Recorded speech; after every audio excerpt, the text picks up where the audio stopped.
হযরত শাহ সুলতান মাহমুদ বলখি রহমতুল্লাহ। তিনি আফগানিস্তানের রাজা ছিলেন। একদিন তিনি ইসলামের প্রসারণ সম্পর্কে চিন্তা ভাবনা করেছিলেন। তার এই চিন্তা ও ফিকির নিয়ে তিনি দামেস্কে আগমন করেন। সেখানে তিনি এক ধর্মীয় শিক্ষকের নিকট 12 বছর শিক্ষা অর্জন করেন। অতঃপর তিনি ইসলাম প্রচার ও প্রসার করতে দামেস্ক থেকে মাছের পিঠে আরোহণ করে বগুড়া মস্তানগড়ে আগমন করেন। কথিত আছে মাছের পিঠে আরোহণ করে তিনি বরেন্দ্র ভূমিতে এসেছিলেন, তাই তিনাকে মাহি সাওয়ার বলা হয়।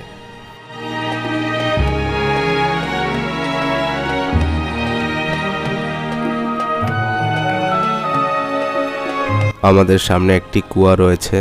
আমরা যখন এখানে গিয়ে দেখার পর প্রায় এখানে 40 থেকে 50 ফিট নিচে গভীর। এখানে 1 ফুটও পানি নেই, নিচে রয়েছে শুধু ময়লা আর আবর্জনা।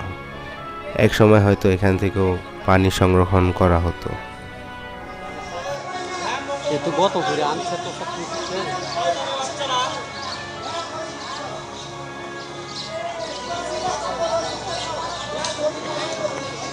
শাহ সুলতান মাহি সাওয়ার বলখি রহমতুল্লাহ এর পবিত্র মাজার শরীফ।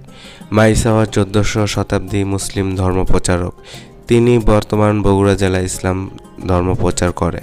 তিনি মধ্য এশিয়ায় বল্লখ রাজ্যের সম্রাট ছিলেন। তিনি ছিলেন বল্লখ রাজ্যের সম্রাট শাহ আলী আসগরের পুত্র। পিতা মৃত্যুর পর তাকে সাম্রাজ্য হিসেবে ঘোষণা করা হয়, কিন্তু তিনি তার সাম্রাজ্য ছেড়ে দরবেশ হয়েছিলেন। 44 হিজরিতে তিনি আগমন করেন বাংলাদেশের সন্দ্বীপ। পরে তিনি মহেস্তানগড়ে আসেন এবং এখানে এসে হিন্দু রাজা পরশুরামকে পরাজিত করেন এবং ইসলাম ধর্মের সুপ্রতিষ্ঠিত করে এখানে সহিত আছেন।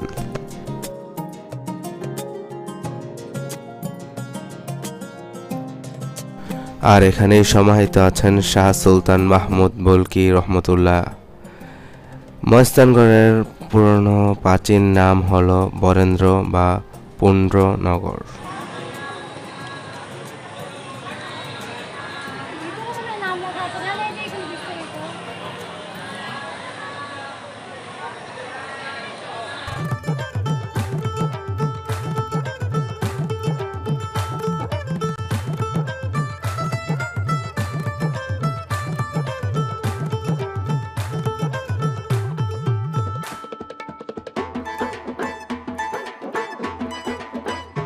देख लेना भाई बेचारा